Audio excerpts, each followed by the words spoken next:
All right, shalom, shalom. I want to start off by giving all praises, honor, and glory to Yahweh, by Hashem, Yahweh Shai, by Hashem, Dash. I want to say and give double honors to the apostles and the bishop elders of Great Millstone for teaching his word in truth and sincerity and for ruling well. And salutations to the elect. Lord willing, we're some of those men and women that fear and believe in the name of Yahweh, by Hashem, Yahweh Shai, and are patiently waiting for the day of salvation and redemption. Yeah, I'm my brother Gabar Yahweh from GMS Hawaii, coming to you with another quick lesson, and inspired by a couple of things, but they kind of line up.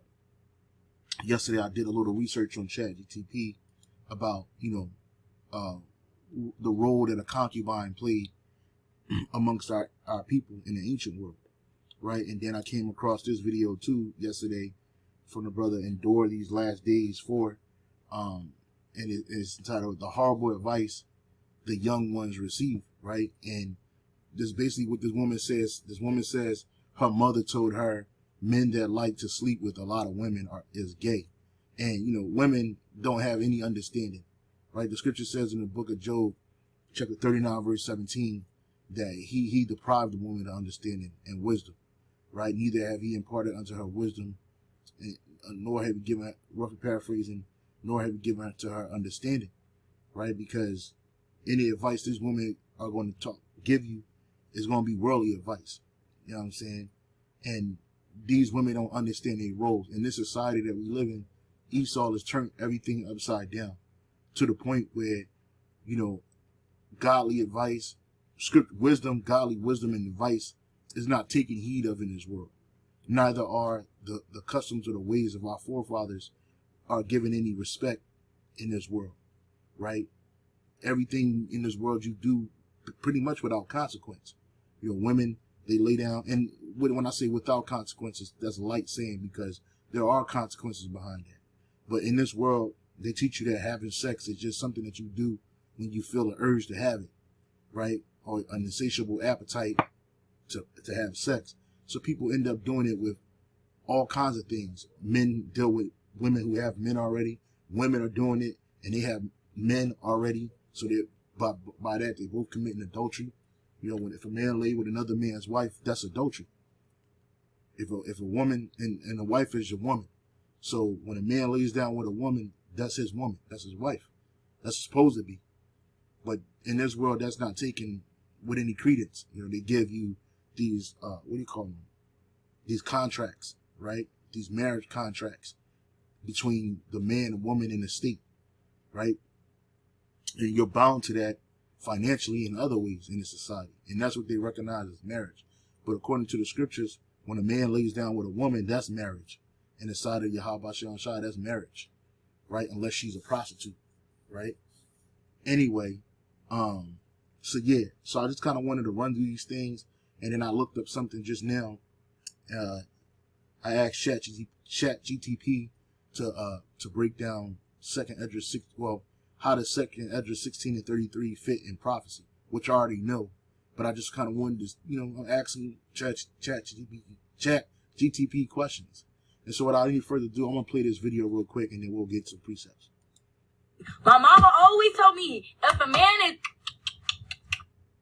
back to back with different women, he's gay. He's going to like men at the end of the day. My mama always told me this. Because some of my homeboys, they be in the triple digits. How though? Hey, Did you find out? And then that's another thing, too. These women, they be calling the pot, calling the kettle black, because you women be in the quadruple digits. You talk about triple digits. You women be in the quadruple digits, and you dealing with other women too, right? And that's why this demon got this clown face on her, because she's a clown, right? Like the scripture says right here, Proverbs 9 and 13. A foolish woman is clamorous. She is simple and knoweth nothing. She don't know nothing. And the Lord told us to be fruitful and multiply in this earth. But in this society, Esau teach you that it's too many people on the earth, right? Which goes back to their idea of population control.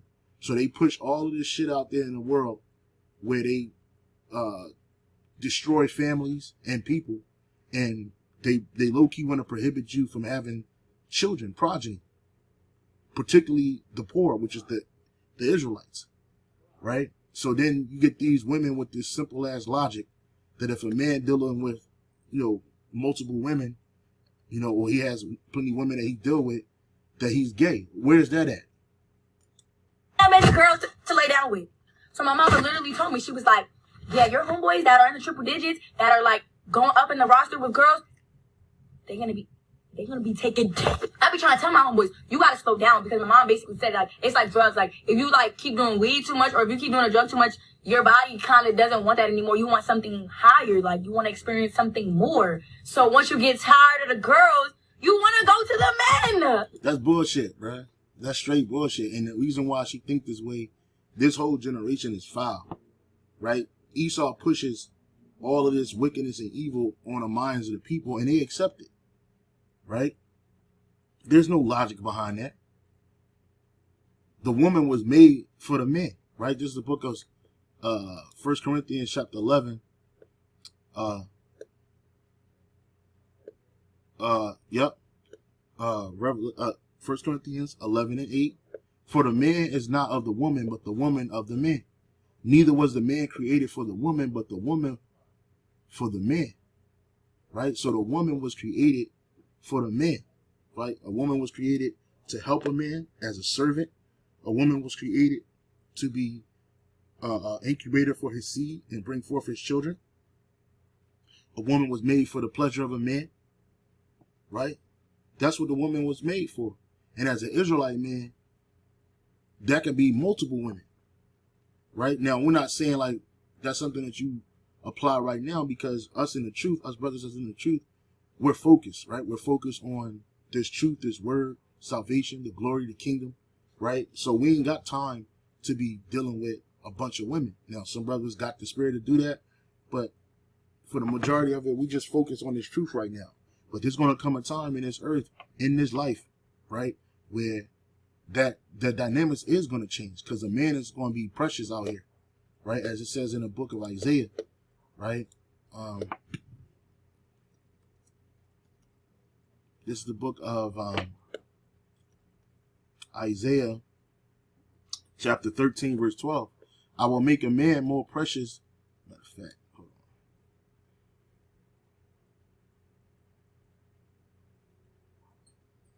Yeah. I will make a man more precious than fine gold, even a man than the golden wedge of Ophir, right? Because it's going to be out. It's going to get so bad out here. First of all, it's going to be a loss of men, right? Available men, right? Especially Israelite men. Why? Because a lot of these young guys, these YNs, they're going to be drafted to the war. They're going to be conscripted to go to war. And if they don't go to war, they're going to die in all the hell that's coming. During Jacob's trouble, the famine, the death, the plagues, the destruction, a lot of men are going to perish, right? And it's only going to be few men left. And the ones that's going to be valuable are the men of the Lord, all right? So at the end of the day, the Lord created a man to be that, a man of Israel, a man of the Lord, a man of wisdom, a man that fears Yahweh Bashar is going to be more precious than fine gold in that day. But, you know, these women, she up here laughing and giggling, right? Which you should, in reality, you should always practice self-control and moderation, right? Because all things aren't expedient for everybody, right? Let me get that.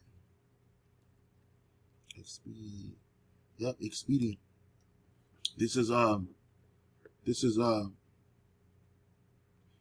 Corinthians 6 and 12. All things are lawful unto me, but all things are not expedient.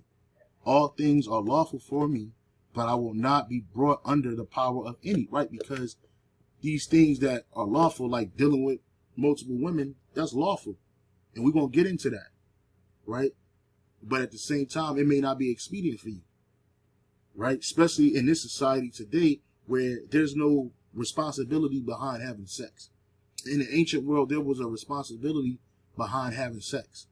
When you lay with a woman, you were married to that woman, and typically she would be a virgin, right? In our culture, in the Israelite cultures, particularly in the ancient Israelite culture, a woman's value was in her virginity. So you wasn't dealing with a woman who had 3 and 4 kids, who done been married 3 and 4 times, right? And you calling that your wife? Like, no, that wasn't going to happen. It wasn't no stepdaddy. It wasn't none of that. right? We wasn't doing no shit like that in the ancient world, right? Not in our culture when we were on the right path, right? So again, there's no responsibility in this world taught to the men, first and foremost, the responsibility of sex, and also to protecting your body. Because, like I said, it said right here, all things are lawful, but all things may not be expedient for you. Why is that? Because it can destroy you, right? Let's go to this in the, let's see what this says in the NLT and AMP. You say I'm allowed to do anything, but not everything is good for you. Exactly. Right? And even though I am allowed to do anything, I must not become a slave to anything. And what happens is, like she was talking about these guys that's in the triple digits, a lot of these dudes become a slave to the pleasures that come with sex. Right? So that means that these guys ain't got no control over their selves or their spirit. So they just gotta lay down with any and everything. And in this world, they teach you, they push to you to try any and everything. You got transsexuals running around here. Ones that you can't even clock, like you didn't even know that was a man at one time. The motherfucker looked like this chick, like a straight up woman. Right? Leave it. Leave it. Leave it. Leave it. Leave it. Leave it. What I say? Leave it. Leave it.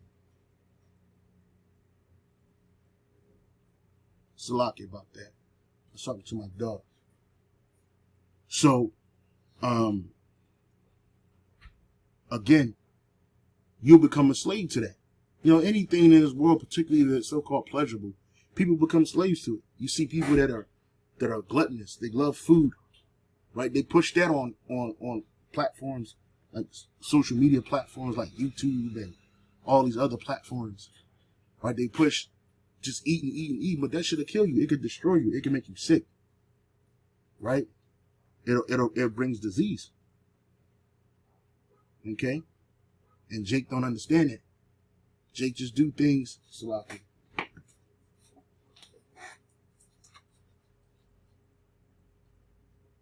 You sit down behind it. Here. Yeah. So Jake just do shit because it feels so good to the flesh, and that's when you become a slave to sin and iniquity and lust of the flesh. But Jake don't understand it, and then they don't even want to hear it. They don't want to be corrected on it. But these women, these are not even women. They're just females, because these females don't want to be servants, right? And like I said, this is the reason why we want to speak about concubinage, multiple wives, all of that, because it all plays a role, especially in the times that we about to come into, right? We coming into Jacob's trouble. Things about to get real bad, real fast, real quick. Like Nino Brown said, people want to get high real fast, real high, real fast, right? And this is going to do it. Well, in that day, people are going to want to be protected in that day, particularly women, and they're going to be without men out here. So they're gonna have to get used to a man having more than one woman. It's just gonna be that way, and it's gonna be that way for eternity. The only reason why women have a problem with such a thing in this society is because of feminism, right? In Edomite Romanish ways, right? Pushing that so-called monogamy, right? Monogamy with no responsibility, right? They push several forms of what they call polygyny. Polygyny is when a man has multiple wives. I think polygamy is when both sides, because it gets kind of convoluted with the same word polygamy and polygyny, right? Then you got something called polyandry, where a woman has multiple husbands, which the average woman you deal with in the streets is a polyandrous. She got way more than one man. Shit, you might be dealing with her. You just a man for the week. You the man to get her meals for the week. Then she got a dude to get her nails. And she got a man to pay her bills, her rent. Then she got a man that blow her back out. While the other dude's sitting, waiting, hoping to get their turn. You see? And she laughs about it. You see? This is because These people, like the scripture says right here in the book of Hosea 4 and 6, man. Hosea chapter 4, verse 6, it says, my people are destroyed for a lack of knowledge. And exactly. Jake is extremely destroyed for a lack of knowledge of Yahweh Shem Shai and fear of Yahweh Shem Shai and knowledge and wisdom that comes with Yahweh Shem Shai. Because thou hast rejected knowledge, I will also reject thee. That thou shalt be no priest to me, seeing thou hast forgotten the law of thy power, I will also forget thy children. And one of the bros from Dallas had brought this out, and I just kind of want to see where it says, I think he said, you look up the word forgot, and you look up the word for forget, right?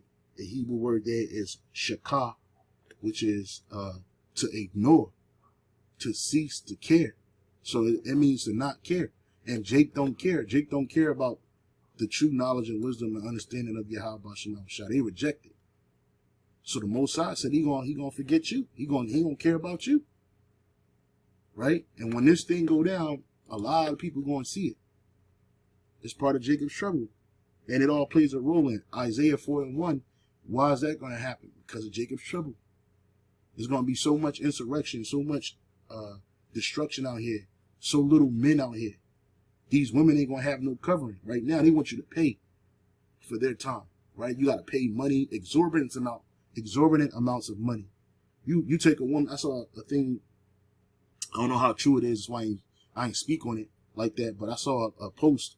This woman, she was supposedly eating some steak, and her date the guy she was on a date with left her because she was eating the steak like a savage, right? And she tried to call a dude broke, because that's what they do when you call a woman out on her ill behavior, particularly the black woman on her ill behavior. The first thing she do is call you broke, but she on a dinner date with no money. But then she's calling a man broke, talking about if you didn't have the money, you shouldn't have asked me on the date. And then she got mad because she ain't had the money to pay for it. Because a lot of these women are terrible with money. They're extremely bad with money, right? So they don't even budget for anything, not even for leisure activities. A lot of these women, they spend it as they get it, and hope, that Jesus Christ is going to show up from the white Christ, is going to show up for them and pay their bills in the form of some simp ass nigga, right? So yeah, man, these people are gone, right? So anyway, I looked this up and I asked the question, right? Can you explain concubines? Explain. It should have been the role concubines played in ancient Israel, starting with our forefathers, Jacob. This is a great question. Concubines play an important role in understanding family structure, inheritance, and even conventional history in ancient Israel. Let's break it down, starting with Jacob and then move forward. Concubines in ancient Israel, in the biblical world, which we're still in the biblical world. We're in a time of great rebellion, but we're still in the biblical times. A concubine was a woman in a recognized relationship with a man, but of lower status than a wife. Unlike prostitutes, a concubine lived within the household and was provided for, right? And then sometimes, like I remember hearing Pastor Hart had speak about this in the ancient world. You could hire a prostitute to be a living wife for you for a certain amount of time, but a concubine, she lived with you in your household and was provided for. Unlike a wife, she often lacked a full marriage contract and legal standing. However, her children could still be considered legitimate heirs. And that's why even in the kingdom of heaven, the concubines are going to be the women of the other nations. Our wives, the ones we have, the ones that have a full, rights, wife rights and legal standing, are going to be the Israelite woman. But our concubines are going to be women from the other nations. And we're going to have children with them too. And them children are going to inherit the kingdom of heaven because they're going to be Israelites, right? They're not going to be, called bastard children. Nobody's going to isolate them because their mother happened to be a heathen. Nah. We did this in the ancient world when we were on the right path. Concubines typically came into play when a wife was barren, which in the kingdom of heaven, none of our wives going to be barren, but we still going to have the privilege of dealing with whoever we want to deal with, long as we ain't got to worry about commit adultery, because we ain't gonna have women. We ain't gonna be dealing with women that deal with other men. A wife was a barren. It says concubines typically came into play when a wife was barren and gave her servant to her husband. Example given: Sarah giving Hagar to Abraham. Political alliance or slavery introduced women into a household, and that's what's going to happen in the kingdom of heaven. And why would a woman be put in slavery? Well, we destroyed the nation. We took them over, and then we took the ones that looked decent unto ourselves, and they will be our concubines, and they will be brought into the household. Right? Political alliance. You look at King Solomon. He had all those wives and concubines because he was making political alliances with the countries that was around him. Right? Women, the nations of Edom, Moab, Ammon. And he didn't have no fat, out of shape, ugly, missing teeth women. Fat, one leg in a kickstand, no teeth, one leg in a kickstand. He ain't had them kind of women. He had the baddest of the baddest, just like we won't get in the kingdom. And that was for political alliances, which we ain't going to be making no political alliances in the kingdom with these nations. Right? It's not going to happen, but we still going to get the best of their women. Right? It says wealthy men expanded their households. Examples given: kings like David and Solomon. And that's another thing too. When we talk about dealing with multiple women, you're responsible for these women. Remember, we said earlier in this that the responsibility behind sex and relationships and marriage, that's taken out in this society, right? It's just, you just do it. People get married today, divorced tomorrow. There's no responsibility in that. People lay down with one another, men lay down with women, and women lay down with men, and there's no responsibility in that. Y'all just getting off, You're not thinking about, hey, this woman belongs to me now. I got to take care of her. I got to provide for her. I got to give her food, clothing, and I got to give her the duty of marriage, which is sex, intimacy. Now, think about doing that 5 times over or 10 times over. That take a lot out of a man, especially in these bodies, right? And you got to provide for them. That take a lot of money too. You're not a slave unto them, but you are a covering for them. So again, that's responsibility. And mainly, if you were wealthy or well off, and even if you wasn't well off, it was still your prerogative. But you working in wisdom, you know that if I got it like that, then I can handle multiple situations, right? But if I don't, then it wouldn't behoove me. Remember, all things are expedient for me, but all things are not lawful. They don't edify you. But it still was a thing. I always bring this up right here. This from the Bible Odyssey, weddings and marriage traditions in ancient Israel. Marriage in ancient Israel involved practices and assumptions different from those of most people living in Western society today. And we often explain this, right? A lot of the things that, and this also to show you we in captivity. Because if we were sovereign, we would be able to do things the way that the Lord set us up for us to do. But we can't. But anyway, marriage is different. Marriage in the ancient East was way different than what you call marriage today. Right? So I'm going to skip down right here. It says right here. It says, right here. It's right here. It says the relationship between husband and wives was not equal. So it wasn't no 50-50. Right? It wasn't equal. The relationship between husband and wives was not equal in the ancient Near East, including Israel. Ba'al, one of the Hebrew words for husband, also meant Lord. Right? And these women, that's what they're going to be calling. They're going to be calling us Lord in the kingdom, or master. And men had life and death power over women in the case of adultery, which we don't have that today.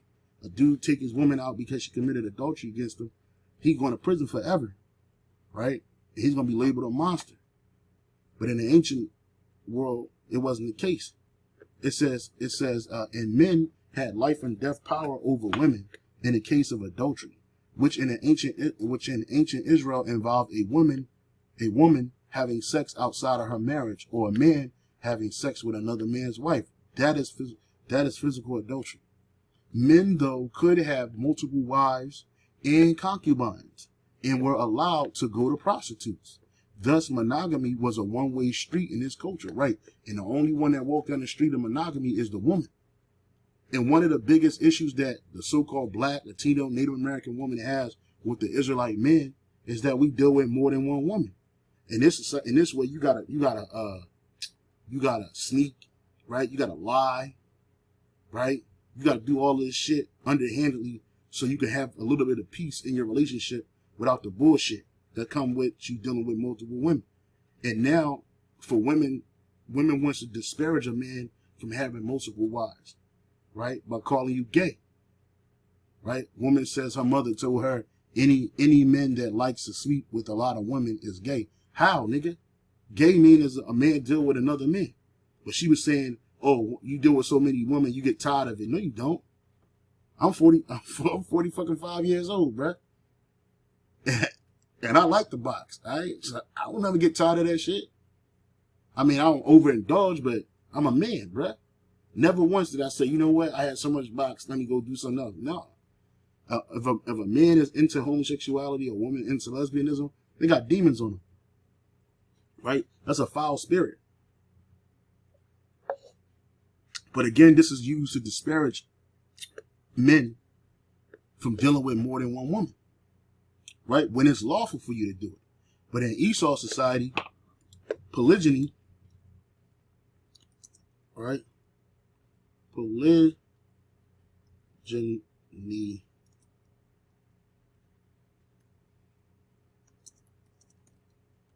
is outlawed.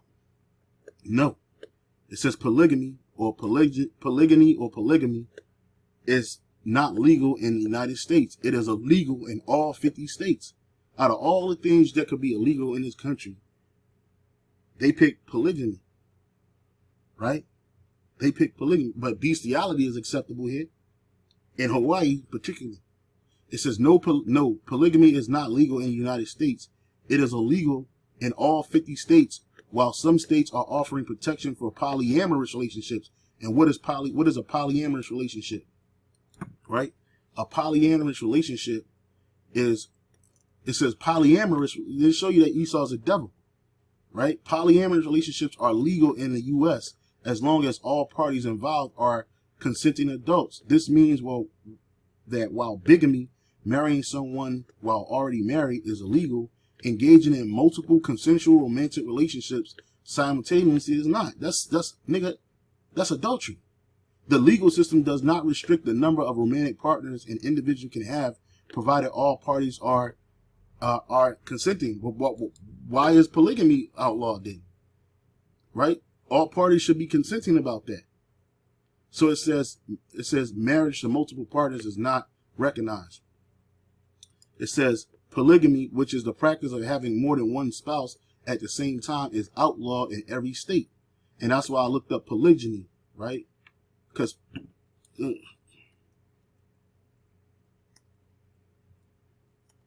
right, polygyny, it keeps coming up as polygamy. So the term polygyny is not a standard English word. It appears in misspelling of polygyny. Right, this is what I want.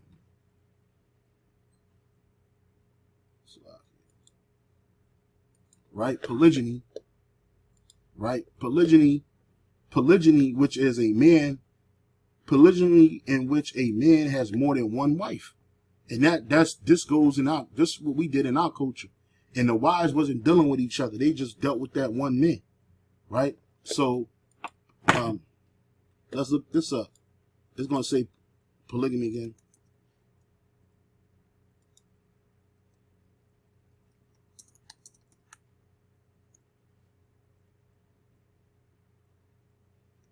Right? Polygyny. No. So he going back to polygamy. So it's the same thing. So it's not allowed. A man is not allowed to have more than one wife in America. Right? But polyamorous people are allowed to be, what is polyamorous? Polyamorous refers to the practice or desire of engaging in multiple romantic, polyandry. So polyamory is also, this also confusion. So a woman can have more than one man, or typically a woman having more than one man, or you got men having more than one man. Or you got women having more than one woman. So then you got polyandry, right? This is all poly mean many, right? And it's all confusion, right? Polyandry, in which a woman has more than one husband. This shit is outlawed in the scriptures, right? But these heathens, you see these heathens, they get down like that. I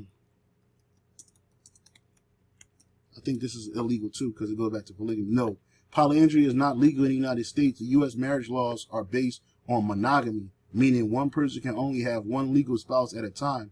Engaging in multiple marriages, which includes polyandry, is illegal and can lead to legal consequences. While some cultures practice polyandry, it is not recognized under U.S. law. Polygamy, which includes polyandry, is generally prohibited throughout the United States. But yet, they allow polyamorous relationships. They recognize polyamorous relationships. And this shows you that we in hell, man. This is the script. This is the book of Isaiah, chapter 10. I'm sorry, Isaiah 5 and 20. Isaiah chapter 5 verse 20. It's woe unto him that called evil good, right? The Lord told us to be fruitful and multiply, so that means that's good, right? But they call a man having more than one wife evil, right? It says, woe unto them that call good evil. Woe unto them that call evil good, which is wickedness, polyamorous, homosexuality, lesbianism. That shit is evil, but they call that good. And good evil, a man having more than one wife legally in the eyes of Yahweh Shem Shai, that's evil. Practicing righteous behaviors and following righteous laws, that's evil. And good evil, that put darkness for light and light for darkness, that put bitter for sweet and sweet for bitter, and woe meaning destruction. So going back into this right here on ChatGPT about concubinage, it says wealthy men expanded their households. Examples given: kings like David and Solomon. And but having multiple wives wasn't just relegated to kings. But I can see why it's just relegated to men that have some type of status, right? Jacob and the concubines. Jacob, son of Isaac, had two wives, Leah and Rachel, and two concubines, Bilhah and Zilpah. The concubines were originally handmaids given by Laban to his daughters at marriage. Bilhah, Rachel's maid, given to Jacob when Rachel was barren. Genesis 30, verse 3 through 7. Her sons Dan and Naphtali. Zilpah, Leah's maid, given to Jacob when Leah stopped bearing. Her sons Gad and Asher. Thus, out of the 12 sons, the fathers of the 12 tribes of Israel, 4 came from concubines. This shows concubines were not side affairs, but central to the covenant lineage, right? Because why were the sons still Israelites? Because they came out of Israel. So it don't matter if the seed went through an Israelite woman and at the time, the only Israelite woman that we had was Dinah, and that was our forefather's sister, right? So even Leah and Rachel weren't Israelites. I believe they came. I believe they came from Syria, but nonetheless, I know they're part of the lineage, but we weren't called Israelites back then, right? Jacob's name got changed to Yasha-Allah, and then he had 12 sons, which created the nation of Yasha-Allah, right? But the reason why the covenant went to them, the covenant lineage went to them, is because they're Israelites, right? They came out of Israel, Yasha-Allah. And so status rights. Concubines lived in the patriarch's household, and just like Apostle Gabar said in a recent video I watched yesterday, he said, our kingdom is going to be a patriarchal society, right? It's not going to be a matriarchal society, right? It's going to go from the lineage of the father, and that's going to go for everybody, right? Men are going to rule, right? The patriarchy is going to have precedence. There's not going to be a matriarchal society, right? And if them heathens get into that, they're going to be dealt with when they get free from slavery, because they're going to have to follow our customs and our ways and our laws, such as commandments. that Yahweh Shah had prescribed for us. And it's basically not only that, it's prescribed for those that's living on this earth, right? But it was given to the Israelites. And we're going to be the ones disseminating this law. But the point of the matter is that our society is going to be a patriarchal society. Concubines lived in the patriarch's household and were under his protection. Their children, especially in Israel, could be counted among the tribes and receive inheritance. Even King Solomon had a son with an Ammonitess woman. I always get their name mixed up, Rehoboam or Jeroboam, but I believe it was Rehoboam. His mom was a what you call a Japanese woman today, right? Wasn't no problem with that. So anyway, it says their children, especially in Israel, could be counted among the tribes and receive inheritance, unlike in some surrounding nations where concubines' sons were excluded. Example, Dan and Naphtali, Gad and Asher are counted equally as Israelite tribes. However, socially, the concubine herself ranked lower than the wife. Rachel and Leah competed bitterly, but they still directed their maids to bear children on their behalf. And our women are going to be picking out these concubines for us in the kingdom of heaven too. Right? We ain't just going to be doing that. No, our women going to be doing that. Right? Whatever handmaids that she gets, she ain't going to be ugly. She going to be nice and fit and right. Because just like her husband liked. Later development in Israel. Abraham had concubines beside Hagar. Says he gave, Genesis 25:6 says, he gave gifts to the sons of his concubines. Right? Because Keturah was a concubine. He had 6 sons with her. Right? But the one that was counted for the blessing and the covenant was Isaac. Right? Gideon had a concubine in Shechem who bore Abimelech. Judges 8:31. Saul and David both had concubines in possession of a king's concubines symbolized royal authority. Solomon famously had 700 wives and 300 concubines, showing how the institution became tied to political power and wealth. Theological dimensions. Even though concubinage was tolerated in Israel, it was not a part of Yahweh's ideal design. Well, that's not true. Because if it wasn't, we wouldn't did it. We wouldn't have had it. Established, it says Genesis 2:24, established one man and one woman, which I'm going to refute this in the second question. And it's going to tell you that I'm right. Yet Yahweh still used children of concubines, Dan, Naphtali, Gad, and Asher, as part of his covenant people, showing how his plan worked even through human customs. All right, let me sit down. So I said Yahweh permits Israelite men to have multiple wives. The wives are to have one husband, but the Israelite men can have multiple wives. And it says what? You are right. Or you're right. The Torah and history of Israel show that Israelite men could lawfully have multiple wives with Israelite women, while Israelite women were commanded to have one husband. Let me walk through it carefully using scriptures and the history so you can see the distinction. Yahweh's law in multiple wives. Exodus 21:10. If he takes him another wife, her food and her raiment and her duty of marriage shall not diminish. This shows the law permits multiple wives, but the strict requirements, each wife must equally be provided for in food, clothing, and marital rights, which marital rights is sex, okay? That's what duty of marriage is, sex. Deuteronomy 21:15-17. A man with 2 wives and children, but both must not favor one son over another in inheritance. Again, the law doesn't forbid multiple wives. It regulates fairness and justice in the household. Nowhere in the Torah does Yahweh forbid a man to have more than one wife. The prohibition is only for women. So where does Nate and IUIC get this from? They say that you only can have one wife. Unless you ain't no king, you just a slave. So you can just have one wife. Right? That's what what's the big tall guy, the lemur. Right? Deacon Ithun from the IUIC. He said that you can't have multiple wives, man. And then they make a big deal about it. Oh, you just want more wives so you can have more sex. Hey, why you worried about another man's situation? Right? And it's not always about just adding to your sex life, bro. Because there's a lot of shit that go in between that dealing with women, man. If you ever been dealing with women for a whole week straight, man, it take a lot out of you, bro. Literally. You know what I'm saying? So it ain't about just sex. But this is one form of our culture. The scripture said the things that are written beforehand were written for our learning. And the times that we're coming in, Jacob's trouble, things are going to be so bad out here, bro. These women going to start clicking up and trying to find men of the Lord. I'm telling you. So if you got problems getting women, don't even worry about that, because that's going to be the least of your worries. Because these women going to look for you. Right? And how we know that? Because you can go to the book of Wisdom and Solomon. I'm sorry, the book of 2nd Ezra 16 and 33.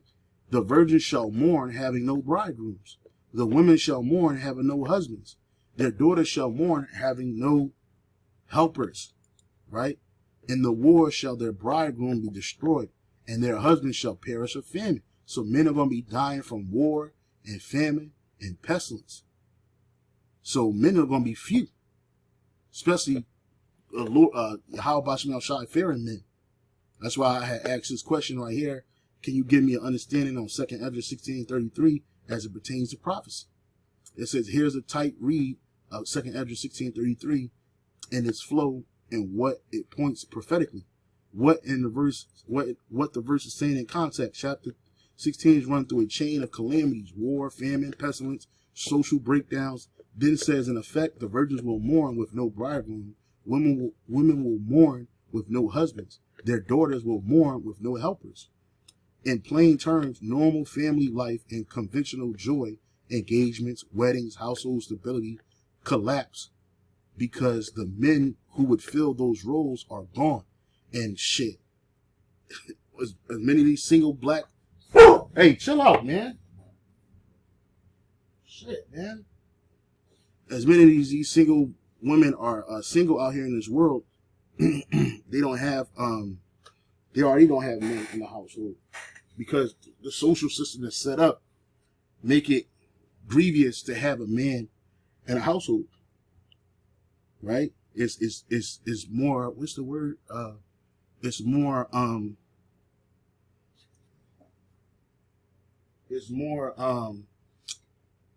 I can't remember the word, but it's more acceptable for a woman to have a whole bunch of children in the house and be single, because the way the system is. But once the system collapses, things are going to get tight out here.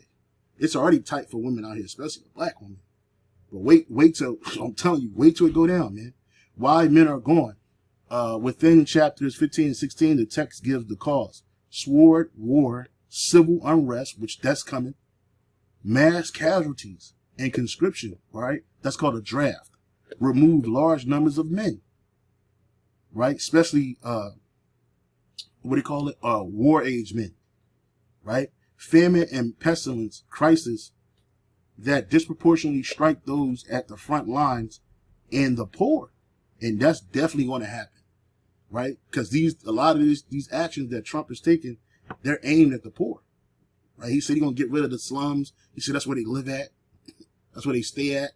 You know, these bands of kids marauding on motorcycles and four-wheelers, that kind of shit. He said they're getting rid of the slums. He said, I know you don't like to hear that, but he said he's going to get rid of them shits, right? So he's going to come down on you. So famine, which is starvation, pestilence, which is disease, crisis that disproportionately strike those at the front lines and the poor, right? Persecution of the Most High, persecution of the God-fearers, a targeted insurrection against those who keep the commandments. 1668 and 73. How this fits in prophetic pattern. 2nd Ezra 16:33 echoes a well-known pattern in prophets.